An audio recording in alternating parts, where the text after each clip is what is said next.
اعوذ باللہ من الشیطان اللعین الرجیم بسم اللہ الرحمن الرحیم الحمد للہ رب العالمین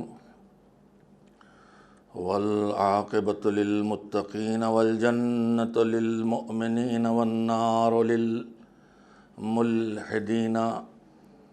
والمشرکین والمنکرین والمنافقین والصلاة والسلام علی سید الانبیاء والمرسلین سیدنا و نبینا و شفیعنا ابی القاسم محمد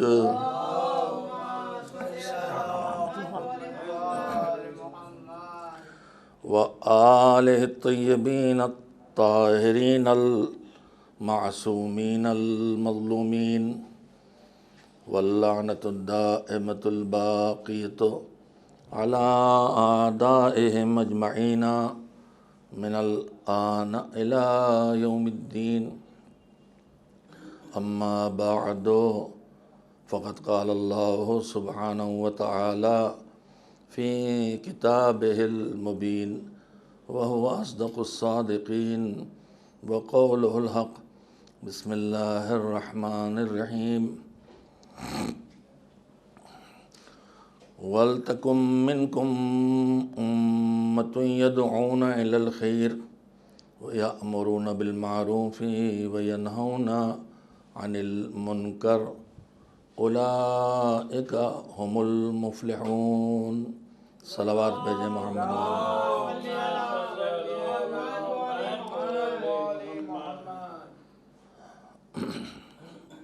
آپ حضرات کی خدمت میں پروردگار عالم کے ان احکامات سے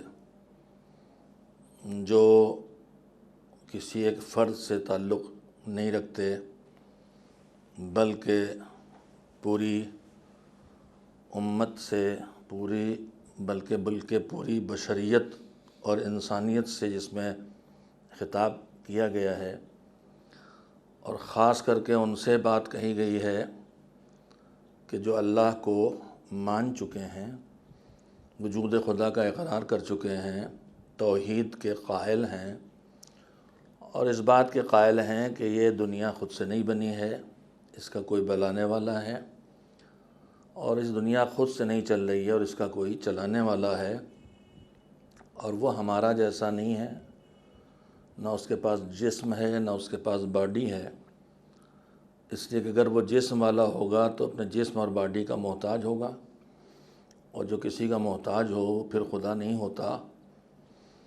اور اسی طرح سے نہ وہ خود باڈی ہے نہ کسی باڈی میں جسم میں حلول کرتا ہے نہ کسی جگہ پرکٹ ہوتا ہے، وہ نہ دکھائی دینے والا ہے، غیب ہے، اسے آنکھوں سے اس کا پتہ نہیں چلتا، البتہ اس کی نشانیوں کو آنکھوں سے دیکھ کے اس کا پتہ چلتا ہے، لیکن وہ اپنی آنکھوں سے نہیں دیکھا جا سکتا، اس کو ٹچ کر کے اس کے وجود کا پتہ نہیں چلایا جا سکتا، اس کا پتہ عقل سے چلتا ہے۔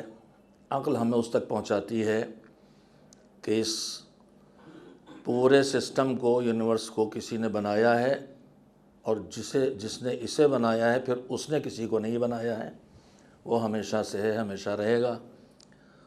تو جو اللہ کا اقرار کرتا ہے، اللہ کے اقرار کے بعد اس کو پہچانتا ہے تو اس کے پہچاننے کے نتیجے میں پھر پہنچتا ہے یہاں تک کہ اس نے انسان بنائے ہیں تو انسانوں کو ان کی ہر ضرورت کا انتظام کر کے دیا ہے اور انہی ضرورتوں میں اس کا ایک احسان ہم انسانوں پر ہے کہ اس نے ہم کو زندگی بسر کرنے کا پیدائش سے موت تک بلکہ موت کے بعد تک کے لیے کیا اچھا ہے کیا برا ہے ہمارے لیے ہم کو بتا دیا ہے، اور اس کے لیے قانون بنا کے اگر ہم ان قانونوں کی پابندی کریں تو ہم اچھائیوں تک پہنچتے رہیں گے، فائدے تک پہنچتے رہیں گے، اور برائیوں سے بچتے رہیں گے، نقصانات سے بچتے رہیں گے۔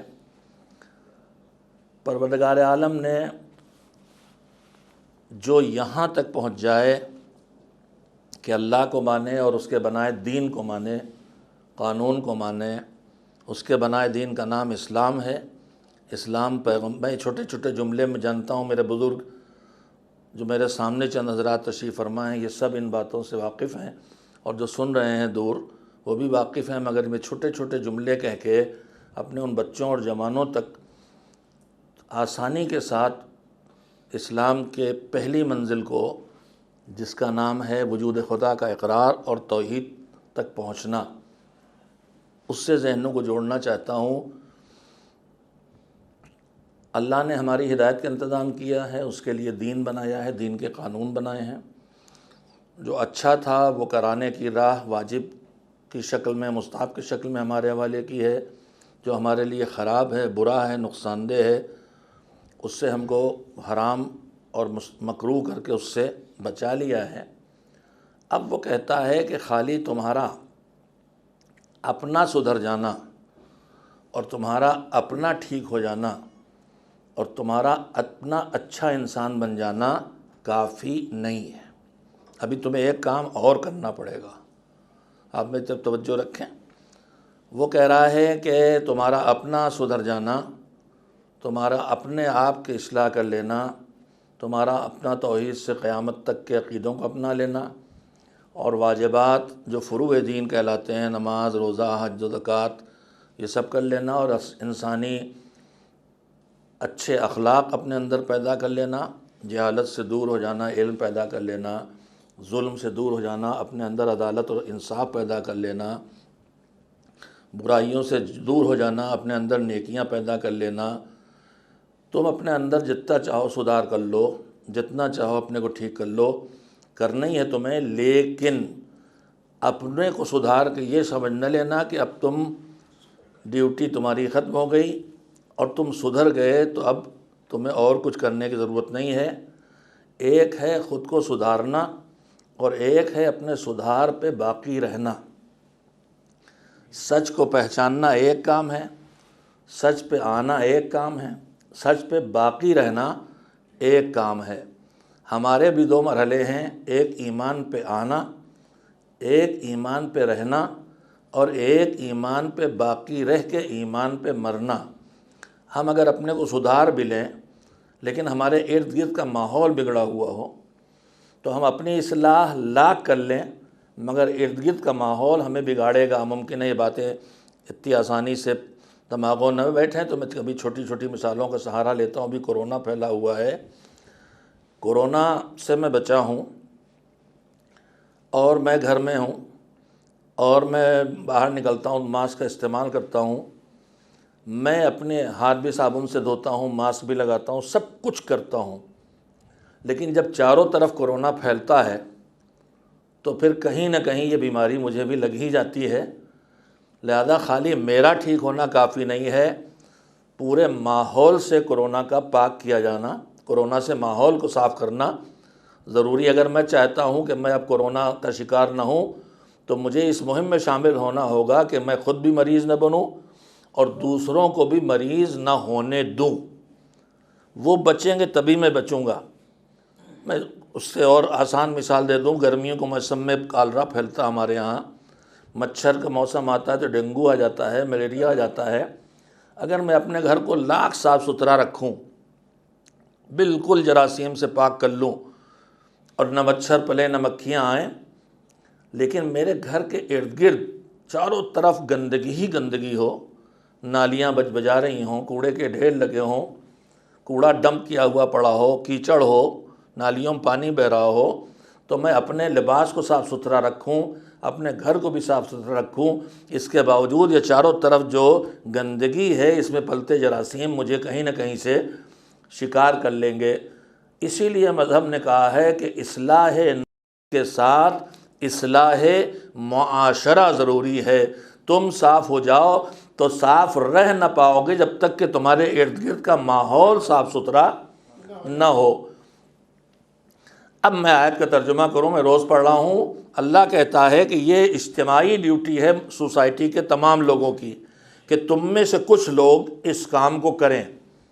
کون کرے؟ اللہ معین نہیں کرتا، یہ نہیں کہتا کہ بس جو تم میں علم والے ہیں، جو علماء ہیں وہ کریں، جو فقہاء ہیں وہ کریں، جو مولانا لوگ ہیں وہ کریں، جو بوڑھے ہیں وہ کریں، جو پڑھے لکھے ہیں وہ کریں، جن کے پاس پیسہ ہے کسی کی ڈیوٹی نہیں لگاتا خاص۔ وَلْتَكُمْ مِنْكُمْ أُمَّةٌ يَدْعُونَ إِلَى الْخَيْرِ، تمہارے درمیان ہمیشہ ایسا ایک گروہ اور ایک امت ہونا چاہیے، انسانوں کا وہ مجموعہ ہونا چاہیے جو سب کو خیر کی طرف بلائے۔ خیر کی طرف بلانے والا ایک گروہ ہونا چاہیے۔ کس کو خیر کی طرف بلائے؟ سب کو، انسان کو بلائے، چاہے وہ انسان اللہ کو مانتا ہو چاہے نہ مانتا ہو، چاہے وہ انسان توحید کا قائل ہو چاہے قائل نہ ہو، چاہے وہ مسلمان ہو چاہے مسلمان نہ ہو، تم میں سے ایک گروپ، ایک گروہ ہونا چاہیے جو خیر کی طرف بلائے اور لوگوں کو ان اچھائیوں کے کرنے کر مجبور کرے جو اچھائیاں لوگوں سے چھوٹ رہی ہیں۔ اگر کسی معاشرے میں سچائی مٹ رہی ہے تو سچائی کو بچانے کی کوشش کرے، اگر کوئی طبقہ نماز چھوڑ رہا ہے تو انہیں نمازی بنانے کی کوشش کرے، اگر کوئی دوسرے انسانوں کے حق کو مار رہا ہے تو ان انسانوں کو حق دلانے کی کوشش کرے۔ وَيَنْهَوْنَ عَنِ الْمُنْكَرِ، لوگوں کو نیکیوں کی راہ پر لگانا ہی نہیں کافی ہے، انہیں نیکیاں سکھانے کے ساتھ ساتھ ان کو برائیوں سے بچانے کی مہم بھی چلائے۔ اگر کوئی غیر ذمہ داری سے گاڑی چلا رہا ہے، لوگوں کو ایکسیڈنٹ کے جان کا خطرہ پیدا کر رہا ہے تو اسے روکے اور ٹوکے۔ اگر کوئی شراب پی کے بدمست ہو کے محلے کی بچیوں کو تنگ کر رہا ہے تو اسے روکے۔ اگر کوئی جوا کھیل کے ناسمجھ بچوں کو جواری بنا رہا ہے تو اسے روکے۔ اگر کوئی مذہب کے نام پہ صحیح، مولا کے نام پہ صحیح نشے کی بوٹیاں لا کے کھا رہا ہے تو اسے سمجھائے کہ تم ہمارے بچوں کو برباد نہ کرو بنام علی۔ میں نے جملہ جان بوجھ کے کہا ہے، دشمن اتنا چالاک ہے کہ وہ جانتا ہے کہ خراب چیز اگر خراب نام سے دی جائے گی تو آدمی یہاں نہیں آئے گا، لہذا ہمارے بہت ہی نیک، بھولے بھالے، جذباتی، انتہائی محب اہل بیت جوانوں کو پھنساتا ہے کس نام سے؟ نشے والی چیزیں، چرس اور بھانگ جیسی۔ لوگ ممکن ہے کہیں کہ یہ آپ کون ہوتے ہیں لاؤڈ اسپیکر پر بولنے والے اور آن لائن مجلسوں میں جانے والے، مگر میرے عزیزوں اگر زخم ہو جائے تو اس پر کپڑے ڈال ڈال کے چھپانے سے فائدہ نہیں ہوگا، وہ اور بڑھے گا اور پورے بدن کو ختم کر دے گا۔ چھپانے کے بجائے چلے جاؤ ڈاکٹر کے پاس تاکہ اتے کو یا مرہم رکھ کے ٹھیک کر دے، اور ٹھیک نہ ہو تو کاٹ دیا جائے۔ ہم تو مرہم رکھنے کی کوشش کر رہے ہیں، ہم کاٹنے کے قائل نہیں ہیں۔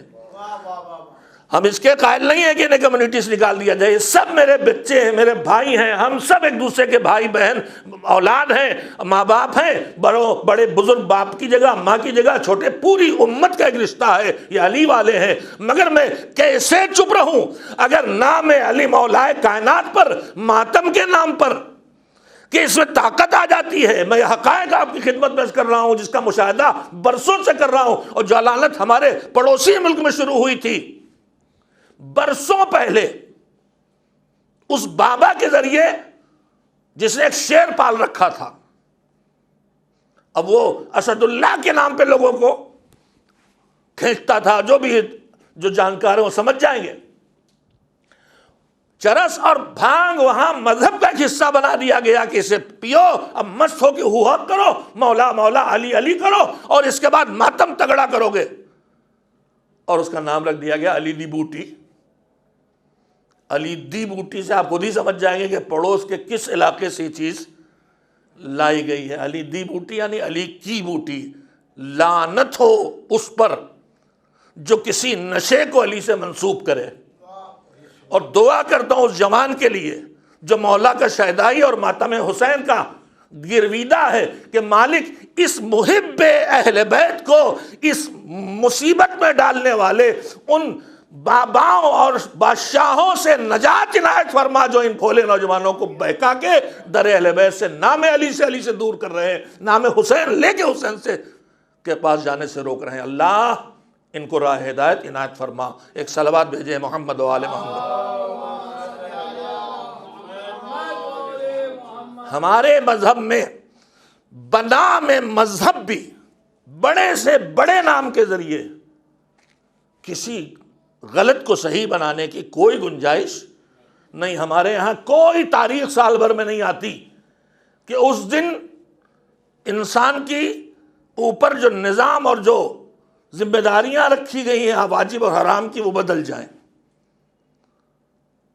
بہکانے کی حد یہ ہو گئی ہیں کہ اب سال بھر کی 1-2 تاریخوں میں جوانوں کو سمجھایا جانے لگا کہ آج چاہے جو کرو، آج کے اعمال نامہ عمل میں نہیں لکھے جائیں گے۔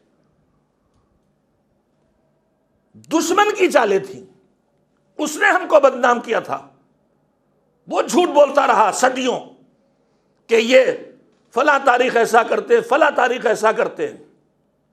ابھی مجھ سے لوگوں نے بتایا، کچھ مسلمان حضرات تھے، مسلمان اہل بیت بھی تھے، کہ مجلس میں نہیں آتے تھے۔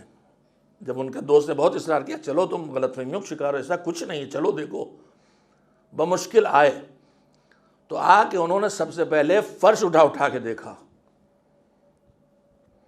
خیر بیٹھے مجلس میں گئے تو ان پر یہ تم کیا دیکھ رہے تھے؟ ان کا دیکھو ہم نے سنا ہے کہ تم لوگ اس فرش کے نیچے قرآن کے پرچے پھاڑ کے رکھتے ہو۔ ہمیں بدنام کیا جا رہا تھا کہ یہ قربانی کا جو قربانی دیتے ہیں محرم میں اور جو ماتم کرتے ہیں اس کا خون اپنے جو نظر بانٹتے ہیں فاتحہ دیتے ہیں اس میں ملا۔ دشمن نے ہمیں بہت بدنام کیا ہے۔ ایک مستقل صدیوں سے شہرت چلی آ رہی کہ تھوک کے کھلاتے ہیں۔ دن رات ساتھ رہنے والے لاکھوں مسلمان بھائی ہمارے گواہ ہیں کہ ایسی حقیقتیں یہ سب جھوٹ ہے، جب نزدیک آتے پتہ چلتا ہے۔ تو یہ دوریاں غلط فہمیاں پیدا کرتی ہیں، بدنام تو کیے جا رہا ہے۔ دشمن نے چال چلی کہ ان میں سے کچھ چیزوں کو ہمارے درمیان کچھ ضمیر فروشوں کو اپنا بنا کے، جو حر کے بجائے ابن سعد بن گئے، جنہوں نے اپنی آخرت کو جانتے ہوئے کہ آخرت جا رہی ہے دنیا خرید لی تھی اور نہ پائی دنیا، ایسے لوگ تلاش کر کے ان کے ذریعے نوجوانوں کو بہکانے کے مختلف راستے نکالے گئے ہیں۔ کبھی کسی کو سمجھایا جاتا ہے کہ تم خالی ماتم کے لیے پیدا ہوئے ہو، تم کو نماز روزے سے کوئی مطلب ہی نہیں ہے۔ کبھی کسی کو سمجھایا جاتا ہے کہ یہ فقہا اور علماء بدعقیدہ ہیں، بس عقیدہ تمہارا درست ہے۔ ارے میرے عزیز، تورے ہاتھوں میں جتنی کتابیں آئی ہیں جن سے تو ان کو بدعقیدہ ثابت کر رہا ہے، وہ کتابیں انہی علماء کی لکھی ہوئی ہیں تیرے ہاتھ میں آئی ہیں۔ تمہارا بابا تو اردو بھی لکھنا نہیں جانتا ہے، وہ کیا قرآن پڑھے گا، کیا دین سمجھائے گا؟ اور وہ جو ذاکر تمہیں بہکا رہے ہیں، وہ آیتیں کہ جن میں پروردگار عالم نے قرآن میں 2 طرح کی آیتیں رکھی ہیں، محکم اور متشابہ۔ محکم رکھی ہیں کہ ہر آدمی دیکھتے ہی سمجھ جائے، متشابہ رکھی ہیں تاکہ اب پتہ چلے کہ ایمان والا کون ہے، بے ایمان کون ہے۔ اسی میں ہے العرش استویٰ مثلا آیت، اللہ عرش پہ بیٹھا ہوا ہے۔ اب یہیں سے پتہ چلے گا کہ کون باشعور مسلمان ہے اور کون بے شعور مسلمان۔ یہ متشابہ آیتیں، ان کا ظاہر یہ ہے کہ عرش پہ بیٹھا ہے کا مطلب یہ ہے کہ ایک تخت ہو اور اس پر ایک باڈی ہو، لہذا جو نہیں سمجھے انہوں نے روایت بھی بنا ڈالی کہ اللہ تو اکبر ہے، سب سے بڑا ہے، تو بیٹھا بھی ہے اور اس کی باڈی معاذ اللہ تخت سے باہر نکلی ہے۔ اگر تخت کے اندر رہ جائے یا برابر رہ جائے تو اکبر نہ رہے گا، لہذا باہر بھی نکال دی۔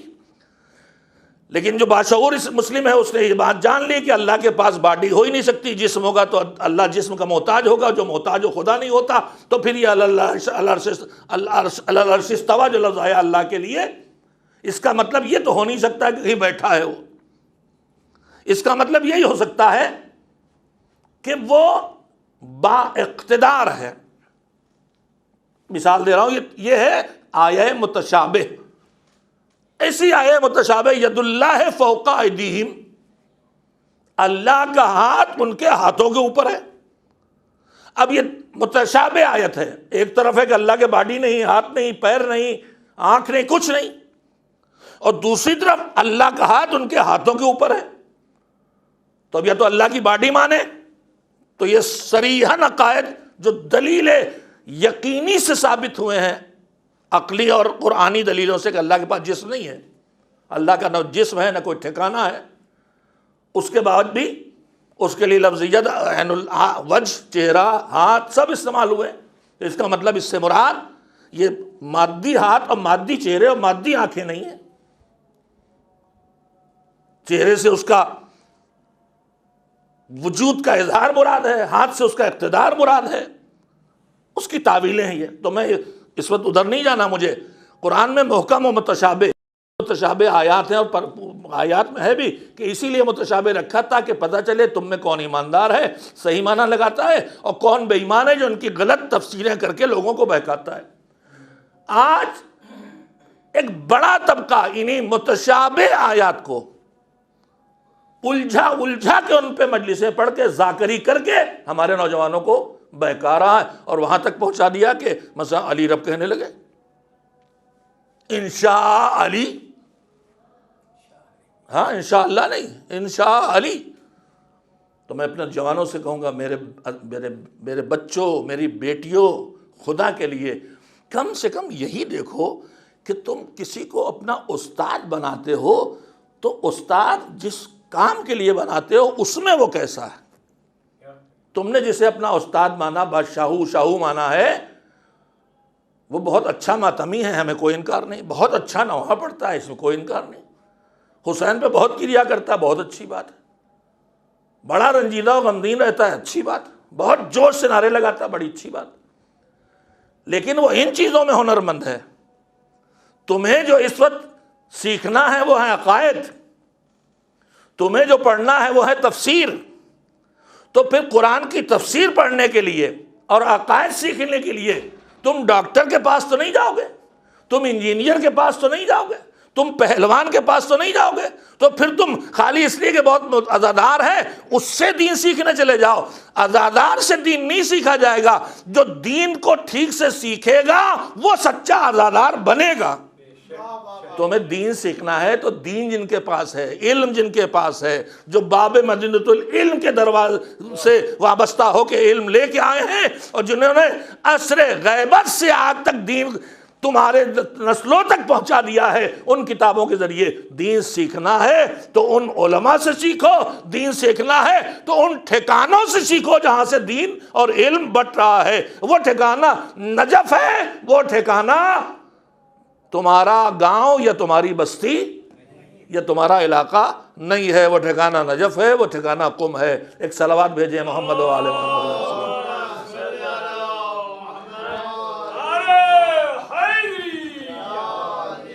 میرے جوانوں نظر ثانی کرو. تمہیں قطعاً سب سے عرض کر رہا ہوں، جتنے فرقے بن گئے ہماری قوم میں، اللہ ہم سے کہہ رہا ہے وَلْتَكُن مِّنكُمْ أُمَّةٌ يَدْعُونَ إِلَى الْخَيْرِ. تم میں کچھ لوگ ہونا چاہیے. تم میں ہوں تو پھر ڈاکٹروں میں بھی کچھ ہوں، انجینئروں میں بھی کچھ ہوں، تاجروں میں بھی کچھ ہوں، مولویوں میں بھی کچھ ہوں، جن کا کام کیا ہو؟ خیر کی طرف بلانا. یہ خالی مولوی کی ڈیوٹی نہیں ہے، سب کی ہے. جتنے طبقے تمہارے ہیں سب کی ڈیوٹی ہے کہ خیر کی طرف بلائیں اور اچھے کاموں کے راہ پہ لگائیں سارے انسانوں کو، اور برائیوں سے سب کو بچائیں. اور جو یہ کرے گا وہی آخری کامیابی پائے گا. فائزون نہیں، میں نے کل عرض کیا تھا، مفلحون. بیچ والی کامیابی کسی اور ہاتھ میں جا سکتی ہے، لیکن فائنل اسی کے فائدے پہ جائے گا جو تین کام اس دنیا میں کرتا رہا ہو: بھلائی کی طرف بلانا، نیکیوں کی طرف دوڑانا، برائیوں سے بچانا. ایک صلوات بھیجیں محمد و آل محمد علیہ السلام.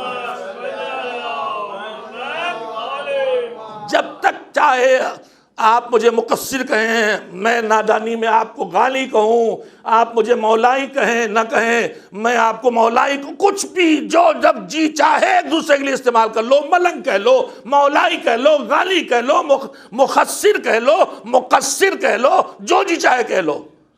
مگر جب تک وہ شیعہ علی ہے تب تک اس کے حق سب پہ برابر ہیں.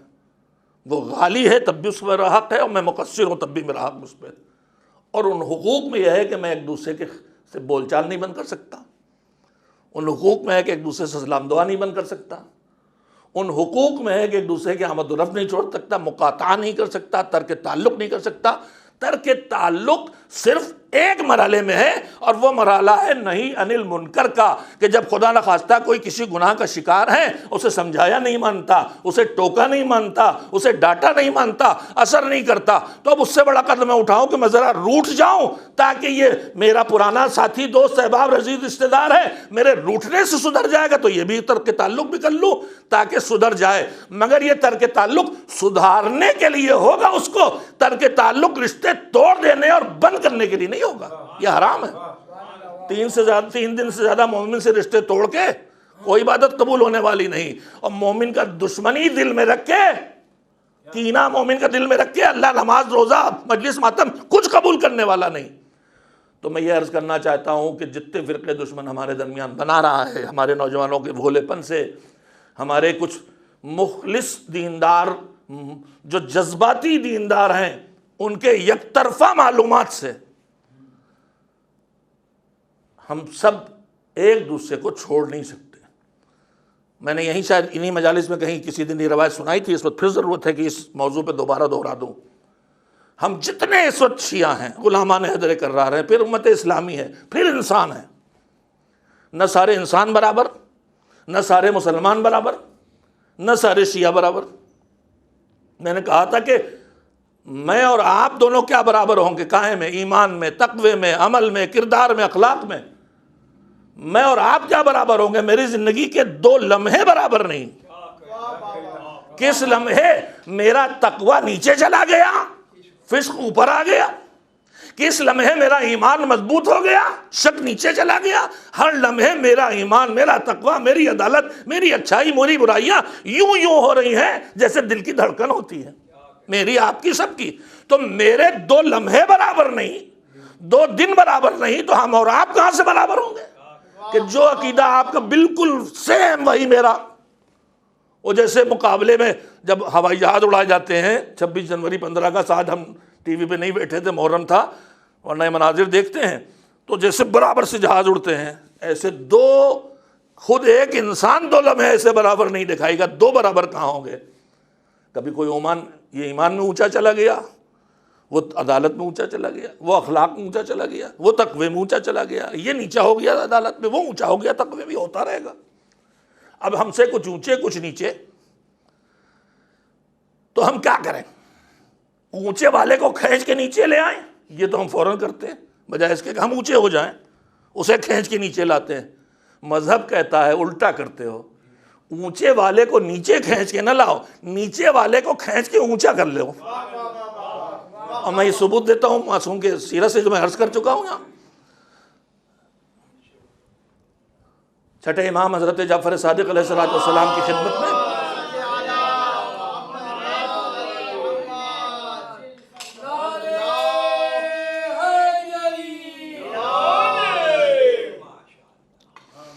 ایک صلوات بھیجیں محمد۔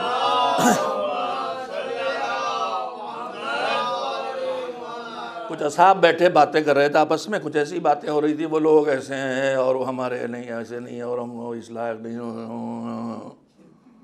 جو چوراہوں پہ ہوتا ہے نا آج کل ہمارے یہاں، ارے وہ مخصر ہے، ارے وہ ملنگی یارا غالی ہے۔ بھائیو تم سب علی والے ہو، خدا کے لیے دوسرے پر رحم کرو۔ تمہیں اس لیے نہیں بتایا، تو ائمہ نے تم سے نہیں کہا جو آئے اسے بھگاؤ، اپنے والے کو مت نکالو، اپنے والے کو باہر نہ کرو، جو باہر انہیں اندر لاؤ۔ انہوں نے کہیں نہیں کہا کہ نکال باہر کرو، انہوں نے کہا جروا الینا کل مودہ، بس تم ایسے جیو کہ ہر محبت تمہارے ذریعے ہم تک آتی رہے۔ اپنے کو غیر نہ بناؤ، غیروں کو اپنا بناؤ، یہی ان کی سیرت ہے۔ ذرا سے بات آئی ہے ابھی، وہ والی رو کے نمونہ آپ کی خدمت میں رکھ دوں کہ ہم سدھرتے کیوں نہیں؟ دیکھیے ہمیں سدھرنا چاہیے۔ ہم ذرا سے اگر کوئی کسی سے ہمارے خیال میں کوتاہی ہو جائے شان اہل بیت میں، گستاخی چھوڑیے، ذرا سے کوتاہی ہو جائے، بس پہلا فیصلہ کہ یہ خون اس کے رگوں میں، حالانکہ ہو سکتا ہے اس کی بات سمجھنے میں ہم سے کوتاہی ہوئی ہو۔ اور جو میں اس وقت دیکھ رہا ہوں، یہ جو جگہ جگہ کلپس بنا بنا کے لوگوں کے ڈالے جا رہے ہیں، نہ میں کسی کے ساتھ ہوں نہ کسی سے الگ ہوں، میں عرض کر دوں، میری کسی گفتگو کا یہ مطلب نہیں کہ میں چپکے سے کسی کے بارے میں بات کر رہا ہوں۔ ہمارے ہاں ایک مصیبت اس پر چلی ہوئی ہے کہ کچھ دشمن اور کچھ ناسمجھ دوست علماء، خطباء، ذاکرین بیٹھے بس اس لیے ہیں کہ ان کی ذاکری سے، خطابت سے کوئی ٹکڑا ایسا نکالو، جوڑو، گانٹھو، کراؤ کہ ان کے خلاف مہم چل جائے. اس لیے یہی تو سنبھالے قوم کو، ان کو وہ غیر معتبر بناتے چلے جاؤ. ایک بڑی مہم یہی چل رہی ہے کہ جتنے قوم کے سنبھالنے والے سب کو غیر معتبر بناؤ. اسی لیے فقہاء کے خلاف، مراجع کے خلاف سب سے اونچی آواز. اس کے بعد علماء کے خلاف پوری قوم. ہمارے علماء اور بے شک کوتاہیاں ہیں، مگر علماء کی ہمیشہ دو قسمیں رہی ہیں، علماء سوء بھی ہے، علماء حسن بھی. اچھے کام والے بھی، برے کام والے بھی. سب کو نہیں کہہ سکتے ہم. ڈاکٹر بھی تو چوریاں کر رہے ہیں کتنی. ابھی کورونا ہی میں کتنی لاشیں ملی ہیں جن کے دل گردے بیچے گئے تھے. تو کیا سارے ڈاکٹر چور ہیں؟ کیا سارے وکیل بے ایمان ہیں؟ تو اسی طرح سے علماء سوء ہمیشہ رہے ہیں. تو ہم تو فوراً پوری سن کو برا کہنے لگتے ہیں. ہمارا کام صرف یہی رہ گیا ہے. اب اس میں کلپ بنا بنا کے ڈال دیا تھا، کاٹ کاٹ کے ٹکڑے کر کے. کون سی بات کہی گئی، کس اس میں تناظر میں کہی گئی، وہ سب نہیں، ادھر سے نکالا اور جوڑ جوڑ کے بھی. یہ پرانا ہمارے علماء کتابیں لکھتے تھے. جن دشمن ہے اس کی بات پہلے پوری ایمانداری سے منوان نقل کرتے تھے، پھر اس کا جواب لکھتے تھے، عبارت الفاظ سمیت. اب چالاکی معلوم ہے، یہ دھوکہ دینے والے لوگ یہ بھی کرتے ہیں کہ مثلا شیخ مفید نے کسی کی عبارت نقل کی، اس کا نظریہ، پھر اس کی کاٹ لکھی. اب کہتے ہیں کہ شیخ مفید کی ارشاد میں فلاں صفحے دیکھو، یہ شیخ مفید نے لکھا ہے. وہ انہوں نے نہیں لکھا بھائی، وہ انہوں نے غلط بات کو ایمانداری سے اتار دیا ہے تاکہ صحیح جواب دے سکے. تو کتابوں میں کھیل ہو رہا تب یہی ہونے لگا ہے خطیب اور ذاکر کے ساتھ، علماء کے ساتھ. ان کے وہ اگر کوئی غلط بات کسی کی منتقل کر کے پھر اس کا جواب دیتے ہیں تو وہ ٹکڑا کاٹ کے لگا دیا جاتا، دیکھیے یہ کہہ رہے ہیں، یہ معصوم کی عصمت کے قائل نہیں ہیں، یہ توہین کر رہے ہیں. تو ایک مصیبت تو ہمارے یہاں آئی ہوئی ہے اور ہم کو ہوش مندی سے کام لینا ضروری. سارا کام دشمن کر بیٹھ کے ان کے پاس پوری سیلز ہیں، آئی ٹی سیل، جن کا کام یہ ہے کہ ایسی چیزیں نکال کے روز بھیجو، جیسے ان کا کام ہے لغویات بھیجنا. کتنی کوششیں ہو رہی ہیں، آپ محسوس بھی نہیں کر رہے ہیں. روزانہ 2-4 میسج ایسے بنا کے آتے ہیں بنی اسرائیل سے کہ تمہیں ماں کی قسم ہے اسے بھیجنا ضرور. بس جہاں یہ ماں کی قسم والا آئے وہیں کہہ دینا تم اپنی اماں کی حفاظت کرو، تم ہی بھیجتے رہو. ایک صلوات بھیجیں محمد والے.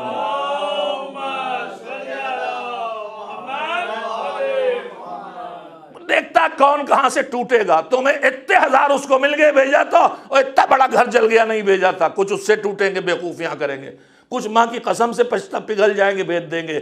ہم اکثر پوچھا کرتی لگو میسج آپ نے کیوں بھیجا؟ ارے مولانا لکھ کے آیا تھا تمہیں ماں کی قسم بھیج دیا. تو ماں کی قسم پہ لکھ کے آئے کہ اللہ کا وجود نہیں ہے، میں کافر ہوں، تو لکھ کے بھیج دو گے؟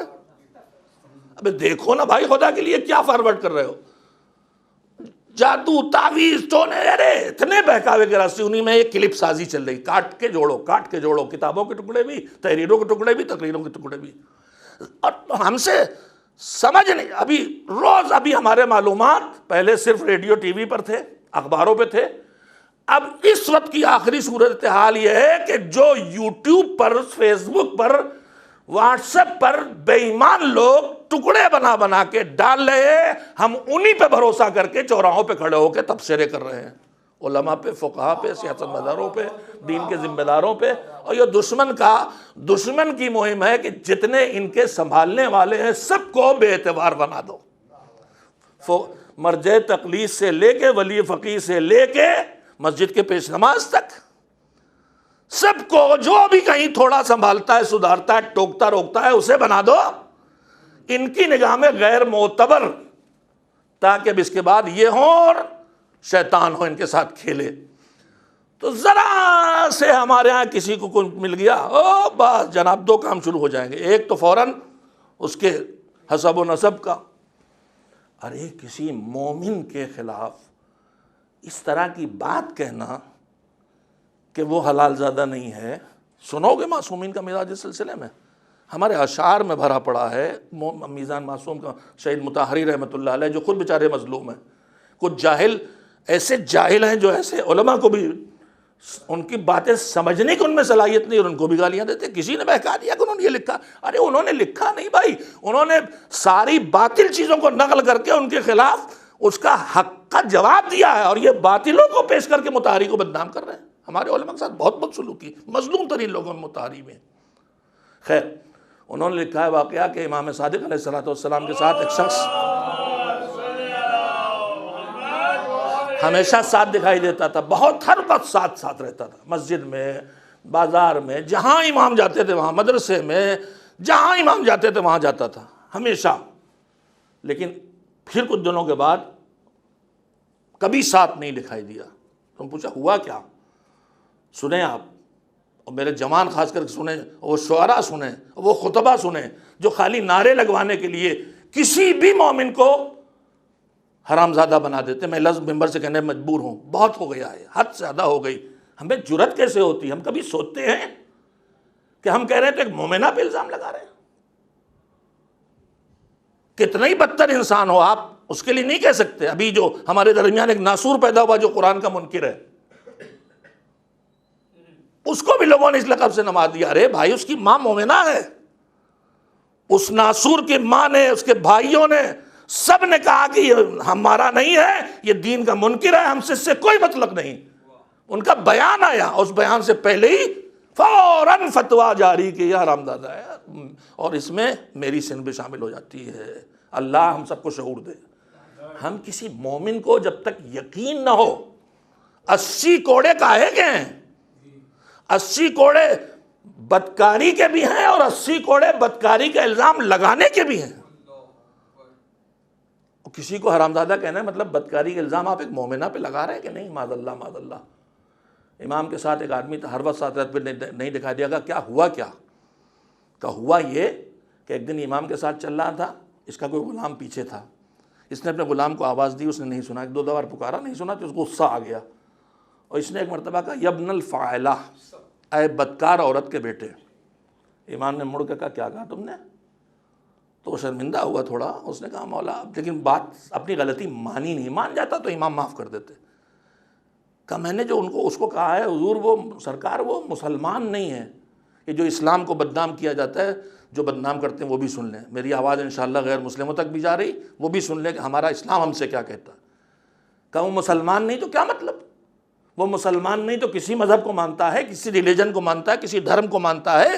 اس دھرم, اس ریلیجن, اس مذہب کے اعتبار سے اگر اس کے ماں باپ کی شادی ہوئی کہ نہیں ہوئی, چاہے 7 پھیرے لگائے ہوں, چاہے بائبل سر پہ رکھ کے پڑھی گئی, جو بھی ان کے دھرم کا مذہب کا طریقہ ہے, اس سے وہ شادی ہوئی تھی, اس سے اولاد پیدا ہوئی, تو تم اسے بدکار عورت کا بیٹا نہیں کہہ سکتے.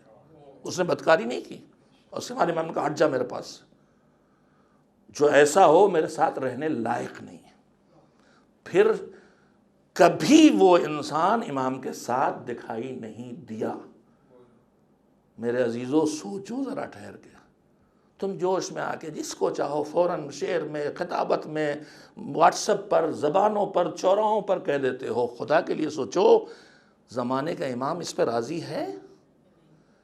اگر دادا نے ان کے ایسے کو اپنے پاس نہیں پھٹکنے دیا جس کی زبان بری تھی, تو پھر ہم اپنی بری زبان کے ساتھ کیا اپنے امام کے پاس جانے کے لائق ہوں گے؟ اللہ ہماری زبانوں پہ ہمیں کنٹرول عنایت فرمائے. اس دعا کی قبولیت کے لیے صلوات بھیجیے محمد و محمد.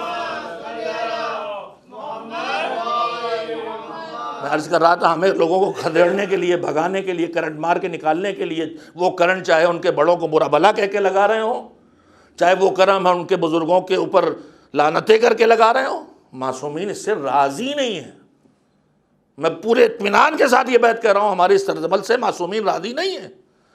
جو غلط ہے اس کے لیے آپ بد دعا کریں مصلی میں بیٹھ کے تنہائیوں میں.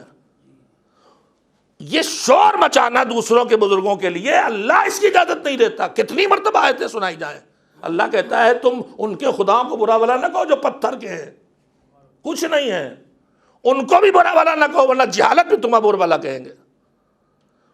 صفین کی جنگ سے واپسی پر معاویہ کو برا بھلا کہتے ہوئے امام کے چاہنے والے چل رہے تھے, امام نے روکا, فرمایا لا تکونوا سبابین.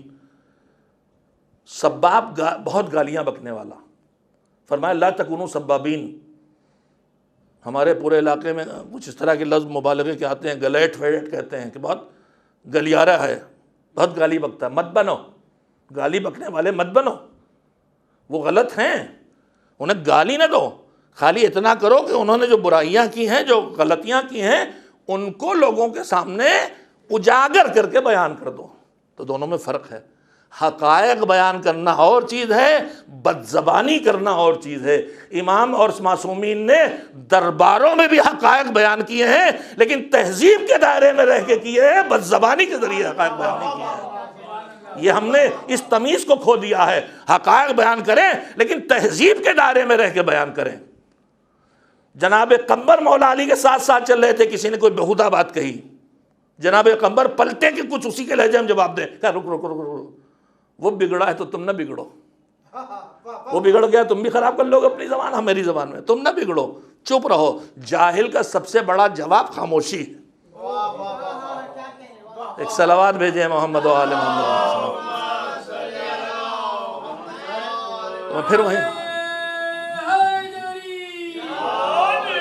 پھر وہیں واپس لاؤں کہ ہمارے ائمہ نے جو خیر کی طرف بلاؤ، تو جو سب برابر نہیں ہے، تو جو برابر نہیں، جو مجھ سے اونچا ہے اسے نیچے کھینچنے کی ضرورت نہیں، اور جو نیچا ہے اسے اوپر لانا ہے، ہمیں نیچے نہیں جانا، اسے اوپر لانا ہے۔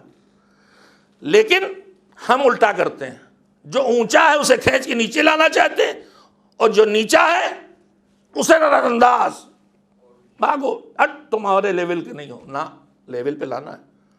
امام کے پاس بیٹھے تھے ایسے، امام نے کہا کیا بات ہو رہی؟ کہا ہیں کچھ لوگ جو ہم جیسے آپ کی معرفت ہمیں مطلب عصمت کے قائل ہیں، آپ کو علم غیب والا مانتے ہیں، اس طرح وہ آپ کو نہیں مانتے، اس لیے پھر تو امام انہوں نے کہا کہ اب ہم لوگ ان کو پھر ذرا جو ہمارا مقدسوں کا طریقہ ہوتا ہے نا، وہ اس لائق نہیں ہے ہمارے یہاں۔ تو امام نے کہا سنو، اگر تم اس بنیاد پر کہ معرفت کے، علم کے، ایمان کے، اخلاق کے، کردار کے جس مرحلے پہ وہ ہیں، تم ہو جس مرحلے پر، اس مرحلے پر وہ نہیں ہیں، اس لیے تم انہیں منہ نہیں لگاتے، میں اپنی زبان بول رہا ہوں، تم ان کے ساتھ نہیں بیٹھتے، تم نے ان کو، اور بہت ہی بیتوکی زبان میں نہیں سیٹتے۔ میں لفظ اس لیے بولتا ہوں تاکہ عوام الناس تک سمجھ جائیں۔ تو سنو، اگر یہی معیار بنا لیا جائے کہ وہ تم سے نیچے، لہذا تم ان کے ساتھ نہیں جاؤ گے، تو پھر اگر یہی معیار ہم بنا لیں تو تم ہم سے کتنے نیچے ہو، تم ہم سے کتنے نیچے ہو، پھر تمہارا کیا حشر ہوگا؟ تو امام نے سیرت بتائی ہے کہ جو تم سے کمتر ہے اسے اوپر اٹھا کے لاؤ، نہ اسے چھوڑو نہ اسے نیچے گراؤ۔ صلوات بھیجیں محمد و آل محمد۔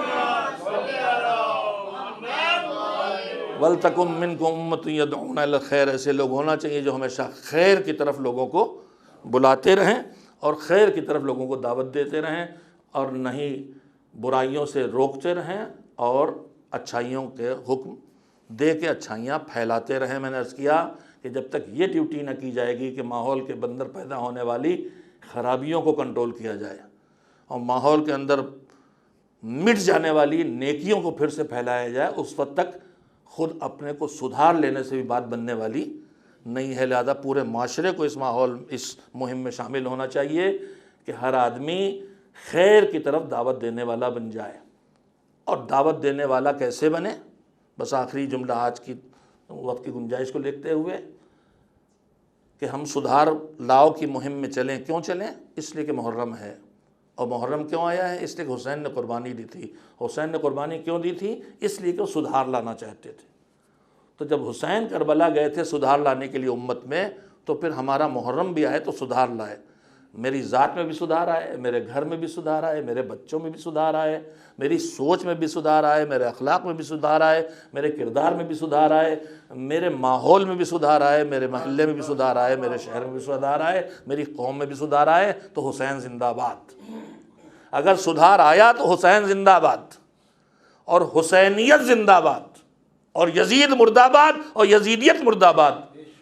اور اگر کہہ رہے ہیں یزید مردہ آباد اور یزیدی صفتیں ماحول پہ کھائی جا رہی ہیں، شراب رائج ہو رہی، جوا چل رہا ہے، بدکاری چل رہی ہے، جھوٹ چل رہا ہے، حرام چل رہا ہے، تو حسینیت زندہ باد نہیں ہو رہی ہے۔ زبان سے آپ کہہ رہے ہیں حسینیت زندہ باد، اور عمل سے کہہ رہے ہیں یزیدیت زندہ باد۔ معاف کریں گے، تلخ جملہ کہا لیکن عمل یہی، ہمارا عمل کہے حسین زندہ باد، ہماری سیرت کہے، ہمارا کردار، ہمارا معاشرہ کہے حسینیت زندہ باد، یعنی ہم قدردان ہیں اچھائیوں کے، ہمیں نفرت ہے برائیوں سے۔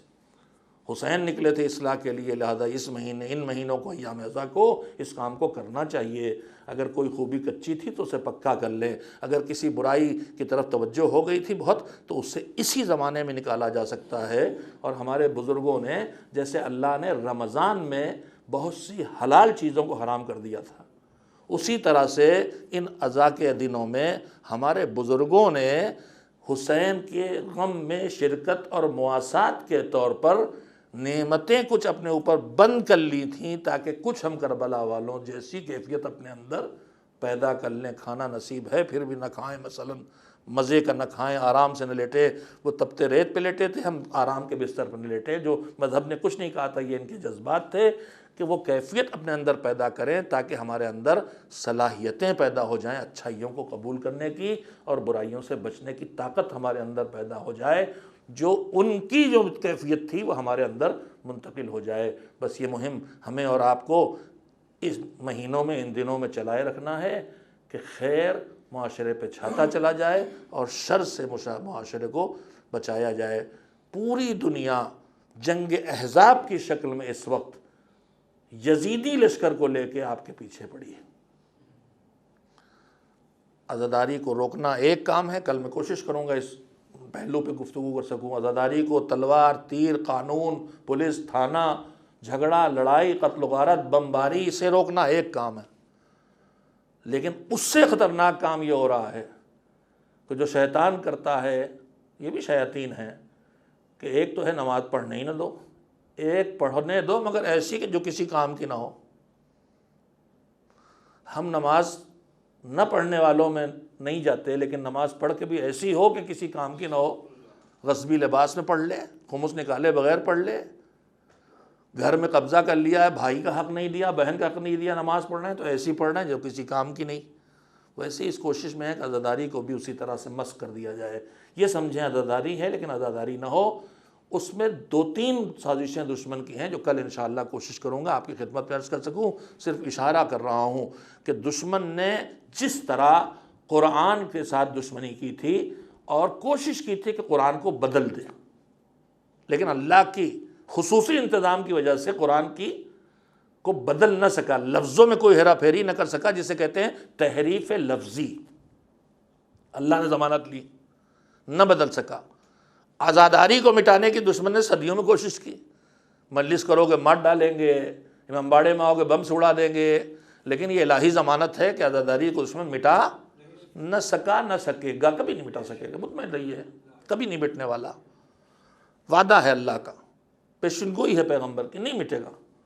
جب دشمن قرآن کے توجہ دیں گے، بس میں آج آپ کے ذہنوں کو کل کی بات سنانے کے لیے آمادہ کرنا چاہتا ہوں کہ ہم سدھرنا چاہتے ہیں تو یہ بگاڑ کیوں ہے، سدھار سے کیسے بدلے، یہ سب کام کرنا ہوں گے۔ آج میں نے عرض کیا بگاڑ کیوں ہے، اس کا علاج یہ ہے کہ ہم میں لوگ یہ ڈیوٹی کریں کہ خیر کی طرف بلائیں، معروف کا حکم دے، منکر سے روکیں۔ کربلا نے یہی سکھایا، معصومین نے یہی سکھایا۔ دشمن ہمارے اوپر پوری طرح پیچھے پڑا ہے کہ ان کو صدیوں سے بچا کے کون چیز لائی ہے، اور اس نے پوری تحقیق کر ڈالی۔ اس میں ایک چیز اس نے دیکھا، ان کا نظام اجتہاد و تقلید ہے جو انہیں بچا کے لایا ہے، مرجعیت ہے جو بچا کے لائی ہے، فقہا ہیں جو بچا کے لائے، دوسری چیز عزاداری ہے جو انہیں بچا کے لائی، تیسری چیز خمس ہے جو انہیں بچا کے لایا ہے۔ دشمن ان 3 کے پیچھے سب سے زیادہ پڑا ہے۔ کوشش کروں ان دنوں میں کربلا والے جیسے بابصیرت تھے ویسے ہمیں بابصیرت ہونا چاہیے۔ بصیرت کا مطلب دشمن کو پہچانے، بصیرت کا مطلب دشمن کی چالوں کو پہچانے۔ تو ان چالوں میں جو قرآن کے ساتھ دشمن نے کیا کہ لفظوں کو نہ بدل سکا، تو بگاڑی کس چیز کو، تحریف معنوی کی۔ ویسے آج لفظ دے کے جا رہا ہوں، قرآن میں تحریف معنوی ہوئی، یعنی آیت کچھ کہہ رہی ہے، مطلب کچھ بتایا جا رہا ہے۔ تمام آیات جو اہل بیت سے جڑی ہیں سب میں تحریف ہوئی کہ نہیں، مجلسوں میں سنتے چلے آ رہے ہیں۔ آیت ولایت جڑی مولا علی سے، کہیں اور پہنچائی جا رہی۔ آیت تطہیر جڑی ہے خمسہ نجبہ اور ان کی آل پاک سے، ازواج و اصحاب تک پہنچے۔ تعویل کر کر کے دشمن نے قرآن میں تحریف معنوی کی ہے۔ دشمن عزاداری کی کو مٹا نہ سکا تو وہ کوشش کر رہا ہے کہ اس کی ظاہری شکل کو بگاڑ دے، اور ظاہری شکل بھی بگاڑ کے پوری طرح نہیں بگاڑ پاتا، اس لیے معنویت کو بگاڑنے کی کوشش کر رہا ہے۔ مقصد حسین بدلا جا رہا ہے۔ حسین نے جو مقصد بتایا تھا وہ کچھ اور تھا، آج اس کو مقصد ہی بدلا جا رہا۔ جب مقصد حسین بدل جائے گا، قربانی حسین کا مقصد بدل جائے گا، تو عزاداری کا مقصد ہی بدل جائے گا خود بخود۔ حسین کا مقصد اصلاح ہوگا تو عزاداری کا مقصد بھی اصلاح ہوگا۔ لیکن اگر حسین کا مقصد صرف یہ تھا مثال کے طور پر کہ ہم چلے جائیں تو لوگ ہم پہ روئیں، جو تصور ہمارے درمیان آ گیا کہ ہم بی بی کی دعا ہیں، انہوں نے دعا کی تھی کہ رونے والے پیدا کرو۔ اتنے چھوٹے دل کے لوگ ہیں کہ خالی بچہ مر جائے تاکہ لوگ اس پہ صدیوں روتے رہیں، بس یہی ان کا ہدف ہے۔ اتنے بڑے خاندان کی قربانی بس اس لیے کہ لوگ روئیں، مگر ایک نظریہ پیش کیا گیا ہے کہ قربانی اس لیے تھی کہ روئیں، تو پھر عزاداری کا مقصد بھی روئیں ہو جائے گا۔ میں کل اس پہ انشاءاللہ کوشش کروں گا، تو مجھے اور آپ کو سب کو ہوشیار رہنا چاہیے اور متوجہ رہنا چاہیے، اور لبیک یا حسین کہیں تو اس کا مطلب یہ ہے کہ لبیک یا حسین یعنی جو تم نے کیا وہ ہم کرنے کوشش کریں گے، اور جو تم نے کہا اس پہ ہم عمل کریں گے، اور جو تم نے چاہا وہ ہم انجام دیں گے، اور جیسے تم نے بنائے تھے اپنے وجود سے ویسی تمہاری عزاداری کے ذریعے ہم ویسے ہی اپنے آپ کو بنانے کی کوشش کریں گے۔ ہم حر نہ بن سکیں گے لیکن حر کے قدموں کے خاک کا ذرہ تو بن جائیں گے، اور ذرہ بھی چمکتا ہے تو آفتاب کی ٹکر لے لیتا ہے۔ اور ہم کیسے مایوس ہیں، ہم بہت بگڑے ہیں، ہم بہت محروم ہیں، ہم بہت دور ہیں صدیوں سے۔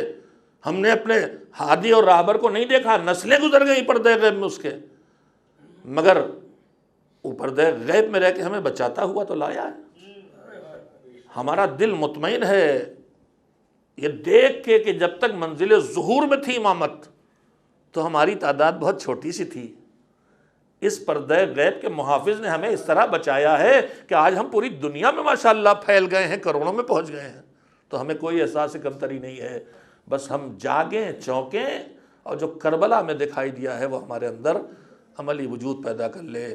تاریخیں گزرتی چلی جا رہی ہیں، آج چھٹے محرم کی شب آ گئی، یعنی ہمارے بزرگوں نے جو ایک سلیقہ ازا اپنایا تھا اس میں اب وہ وقت آ گیا کہ اصحاب کا تذکرہ ختم، حسین کے گود کے پالوں کی باتیں شروع۔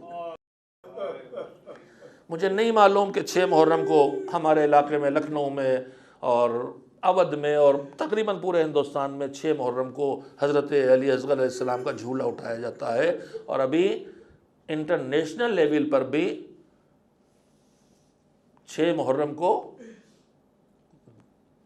چائلڈ ڈے کے نام سے انجام دیا جا رہا ہے کہ دنیا تک یہ پیغام پہنچایا جائے کہ حسین کے مقابلے میں جو لوگ آئے تھے انہوں نے اس 6 مہینے کے پیاسے بچے بھی برہم نہیں کھایا، اور جو حسین نے کسی کے لیے پورے تاریخ کربلا میں کسی کو کلام الحسین نہیں کہا۔ اکبر سے کہا تمہاری صورت ملتی ہے میرے بابا صداقت سے، تمہارا شکل ملتی، دل بے چین ہوتا ہم کو دیکھتا تھا، لیکن اصغر کو اپنی زبان کہا ہے۔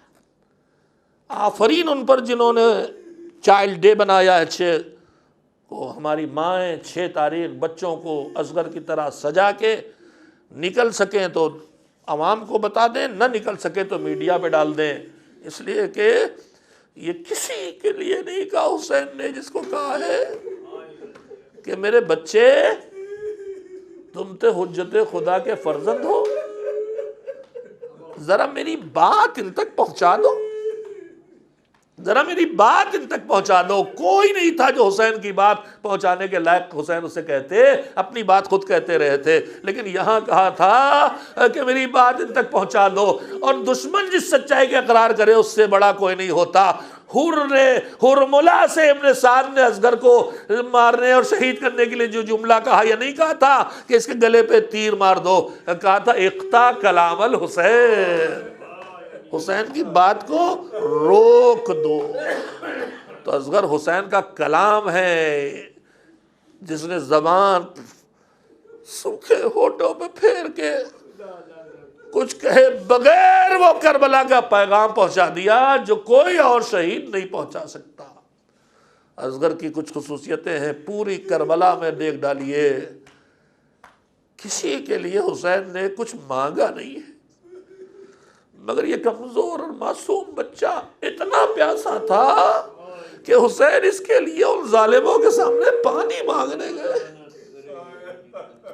حسین نے سب کی لاشیں لا کے رکھ دی ہیں فرش پہ کربلا پر، کسی کی قبر نہیں بنائی ہے، مگر اس کمسن میں ایسی کیا بات تھی کہ حسین نے اپنے ہاتھوں سے اس کی قبر کھودی ہے۔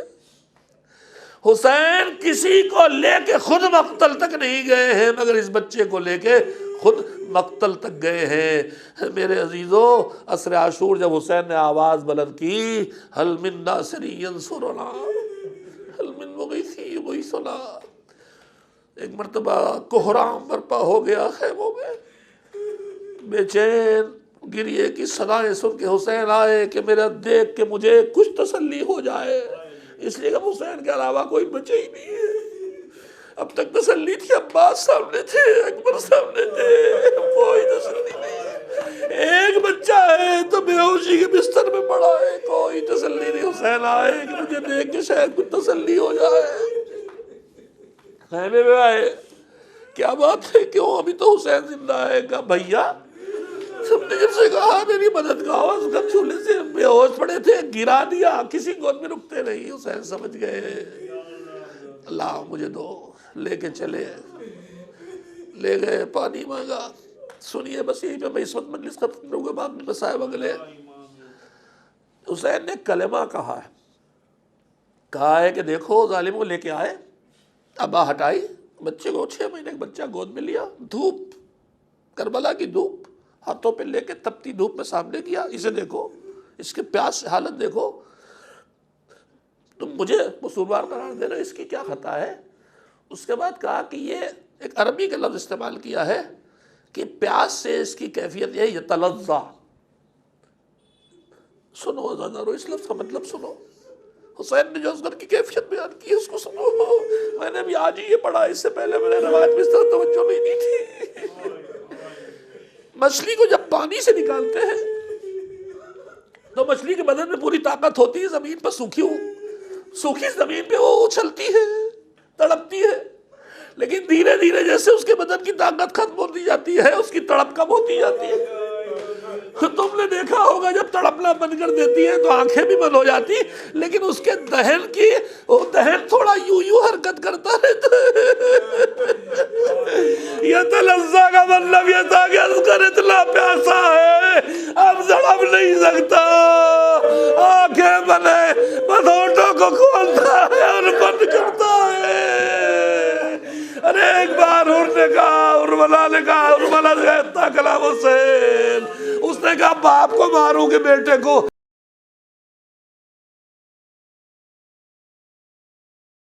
چلا 3 پھلوں کا مقتل لکھتا ہے، کانوں سے کانوں تک گلا کٹ گیا، یعنی سر اصغر لڑک کے باپ کی گود میں چلا گیا، گرم خون حسین کے سینے پہ بہا، چلو میں خون لے کے چہرے پہ مل لیا، ایسے ہی اپنے لالا سے ملاقات کروں گا۔